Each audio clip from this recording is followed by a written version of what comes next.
Welcome to the official channel of Future Flashback. क्या आपने कभी सोचा है कि कुछ देश अगले 50 सालों में दुनिया के नक्शे से गायब हो सकते हैं? ये कोई कल्पना नहीं, बल्कि एक सच्चाई है जो हमारे सामने है। हम मानते हैं कि देश और सीमाएं स्थायी हैं, लेकिन असल में ये नक्शा लगातार बदल रहा है। कुछ देश प्रकृति की मार झेल रहे हैं, तो कुछ राजनीति के शिकार हैं। आज हम जानेंगे उन 5 देशों की कहानी जो अगले 50 सालों में हमेशा के लिए गायब हो सकते हैं। तो चलिए इस सफर की शुरुआत करते हैं। मालदीव, खूबसूरत बीच और नीले पानी के लिए मशहूर, अब डूबने के कगार पर है। समुद्र का बढ़ता स्तर इस देश के अस्तित्व के लिए सबसे बड़ा खतरा बन गया है। वैज्ञानिकों का कहना है कि इस सदी के अंत तक मालदीव रहने लायक नहीं रहेगा। सरकार फ्लोटिंग शहरों जैसे विकल्पों पर विचार कर रही है। सोचिए, आपको अपना देश छोड़ना पड़े क्योंकि वो डूब रहा है। जिन्होंने ग्लोबल वार्मिंग में सबसे कम योगदान दिया, वही सबसे ज्यादा भुगत रहे हैं। मालदीव की कहानी एक चेतावनी है। अगर हमने क्लाइमेट चेंज को नहीं रोका, तो और भी देश डूब सकते हैं। तुवालू, प्रशांत महासागर का छोटा द्वीप देश, समुद्र के बढ़ते स्तर से जूझ रहा है। यहाँ का सबसे ऊंचा पॉइंट समुद्र तल से सिर्फ 4.6 मीटर ऊपर है और बाढ़ से रोजमर्रा की जिंदगी प्रभावित होती है। तुवालू सरकार अब अपने देश को मेटावर्स में डिजिटल रूप से संरक्षित करने की तैयारी कर रही है।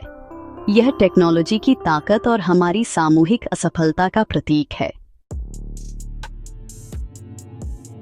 अब बात करते हैं ताइवान की, जो खुद को स्वतंत्र देश मानता है, लेकिन चीन उसे अपना हिस्सा मानता है। ताइवान दुनिया की सबसे बड़ी सेमीकंडक्टर इंडस्ट्री का घर है, लेकिन चीन का दबाव लगातार बढ़ रहा है। हाल के वर्षों में चीन ने ताइवान के एयर डिफेंस जोन में घुसपैठ और सैन्य अभ्यास तेज कर दिए हैं।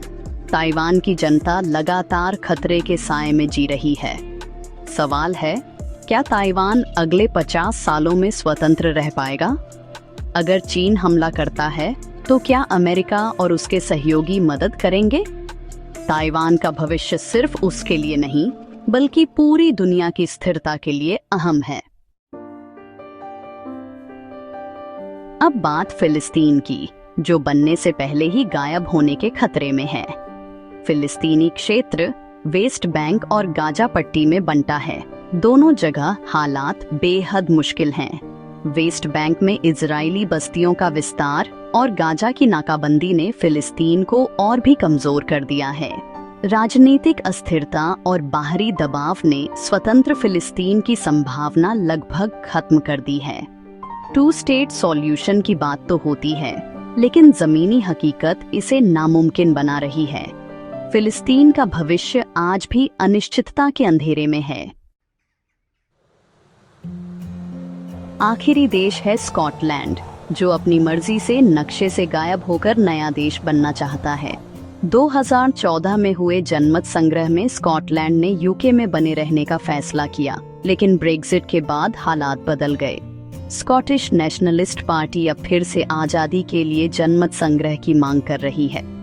अगर स्कॉटलैंड स्वतंत्र होता है, तो यूनाइटेड किंगडम का नक्शा हमेशा के लिए बदल जाएगा।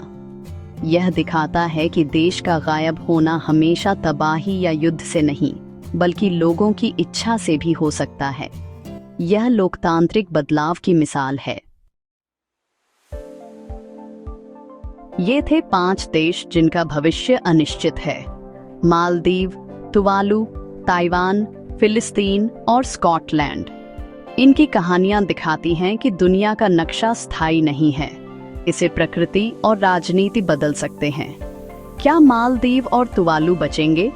क्या ताइवान स्वतंत्र रहेगा? क्या फिलिस्तीन और स्कॉटलैंड अपने सपने पूरे कर पाएंगे? ये सवाल समय के साथ तय होंगे। आपको क्या लगता है, कौन सा देश सबसे पहले गायब हो सकता है? अपने विचार कमेंट्स में बताएं। वीडियो को लाइक और शेयर करें और चैनल को सब्सक्राइब करें। धन्यवाद।